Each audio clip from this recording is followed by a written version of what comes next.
My M&M Rice Krispie Treats recipe is easy and delicious. If you love classic marshmallow treats, you'll love this colorful version that has just the right amount of candy-coated milk chocolate candies. Let's go over the ingredients. For an 8x8 casserole dish, you will need 6 cups of Rice Krispie cereal, 160 grams, 14 ounces of marshmallows, 400 grams.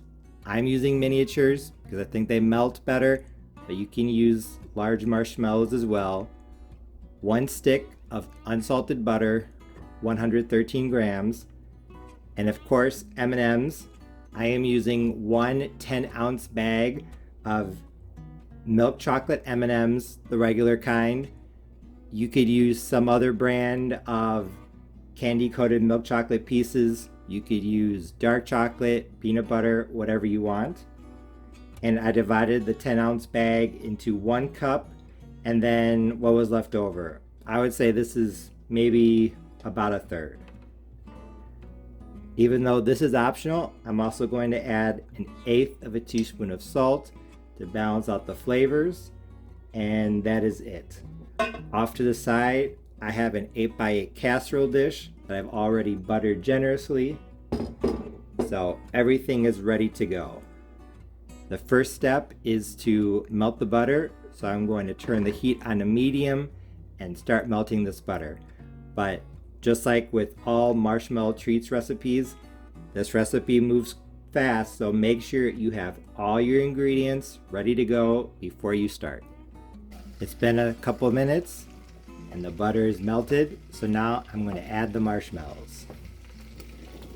I'm going to add them slowly because I don't want to overwhelm my pot.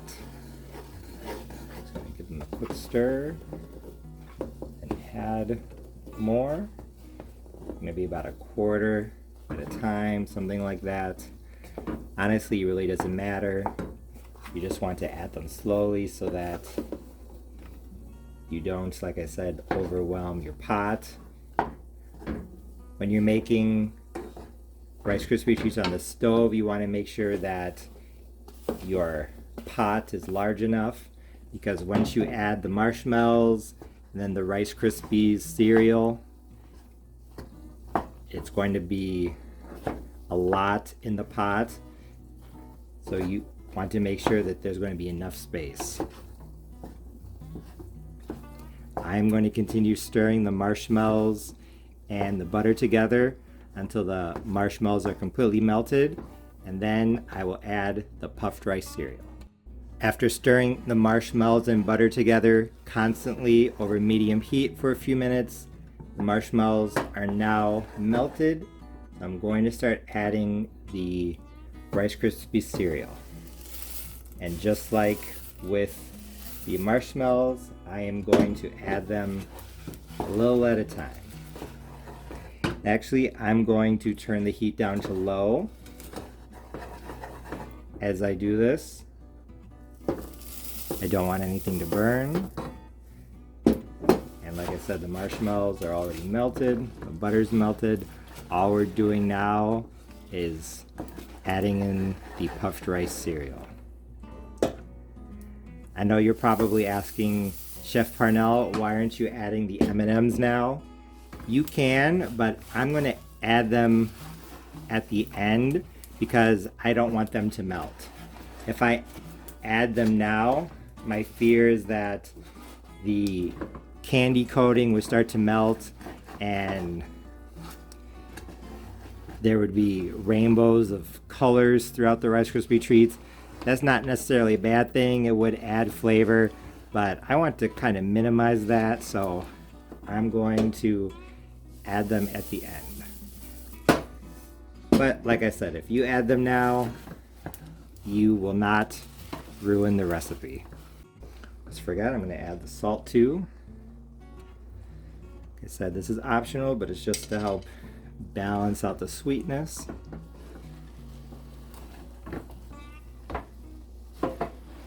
I am going to continue stirring, almost done, and then I will bring you back. As you can see, everything is very well combined now. So I'm going to turn the heat off completely. Give it a couple more stirs. Make sure everything is combined and to dissipate a little bit of the heat. And now I'm going to add the M&Ms.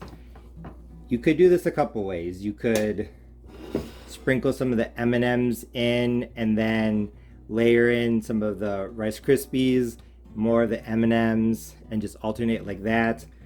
But some of these I'm just going to add directly to the pot. I think that's probably the easiest way to go about doing it. So the 1 cup I'm going to add directly to the pot.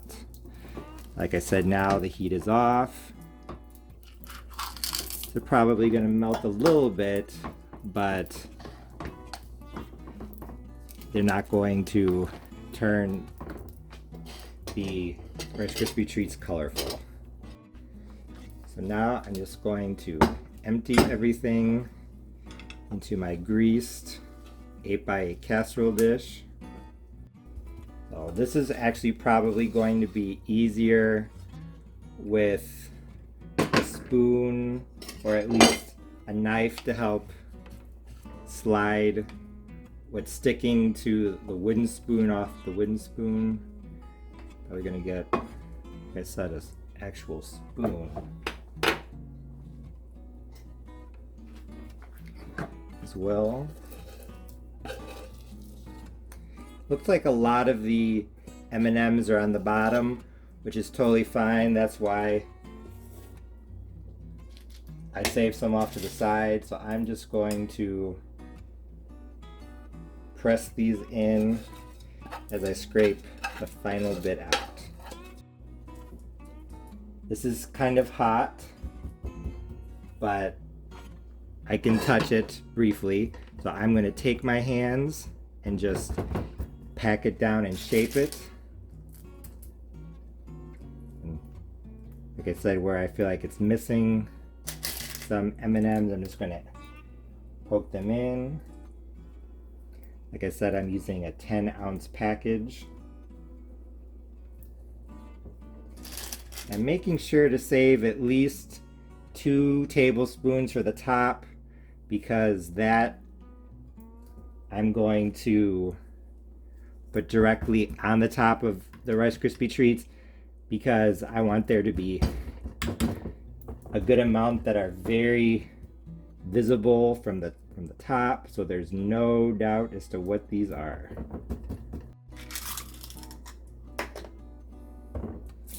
I'm going to take about 2 tablespoons, like I said, put them over the top.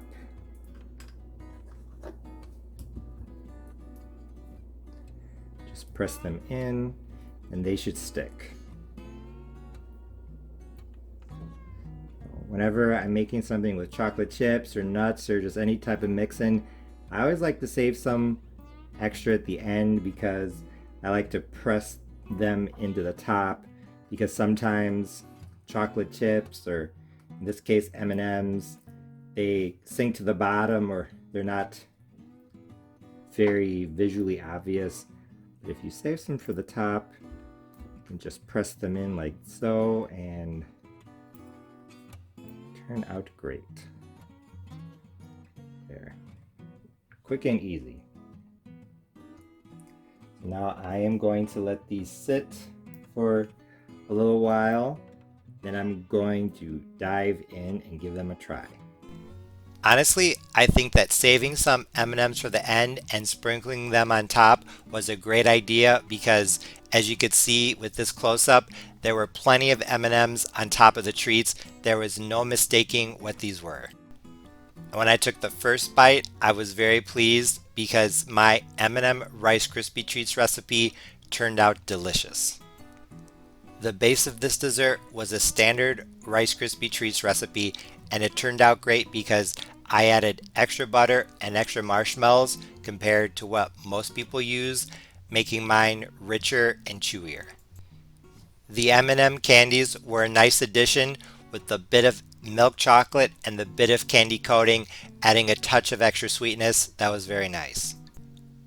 Although I do like chocolate, I would never consider myself to be a chocoholic, but I thought that the M&Ms added just the right amount of chocolate to these. And unlike the chocolate Rice Krispies that I've made here on my channel previously, which were delicious, don't get me wrong, but because the M&Ms have milk chocolate and I didn't use dark chocolate chips or unsweetened cocoa powder, there wasn't any bitterness from the chocolate. Usually I like dark chocolate or white chocolate, but for some reason I thought that the milk chocolate worked very well in these. Maybe because I didn't have milk chocolate in every bite. In addition to having just the right amount of milk chocolate flavor, I also really liked how colorful these M&M Rice Krispie treats were. And even though this was my first time making this recipe, I thought I used the perfect amount of M&Ms. One 10-ounce bag, 1 cup of which I put into the treats themselves, and the rest I pushed in on top. There were enough M&Ms for there to be some in every bite, but not so many that they overwhelmed the treats. I think I did the right thing by waiting until the end to add the M&Ms, so I highly recommend that you do that as well. Although most of them stayed whole, even some of mine started to melt, so I can only imagine what adding them at the beginning would do. Really, there are only 2 things I wanted to point out about this recipe. The first being that, to my surprise, a lot of the M&Ms kind of exploded. I don't know if you can tell in the photos. In this one I think you can, but some of the M&Ms that were placed on top, or even some that were inside of the treats, they just kind of broke apart.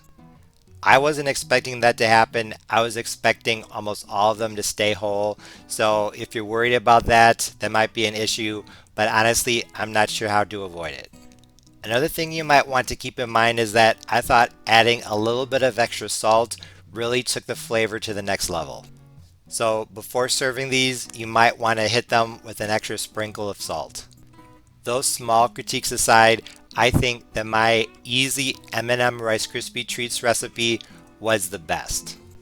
With a crispy, crunchy, and chewy texture, along with a good amount of milk chocolate and colorful candies, I feel like this would be the perfect snack for kids or grandkids after school, or maybe at a summer party or a birthday party, honestly, at any time of the year.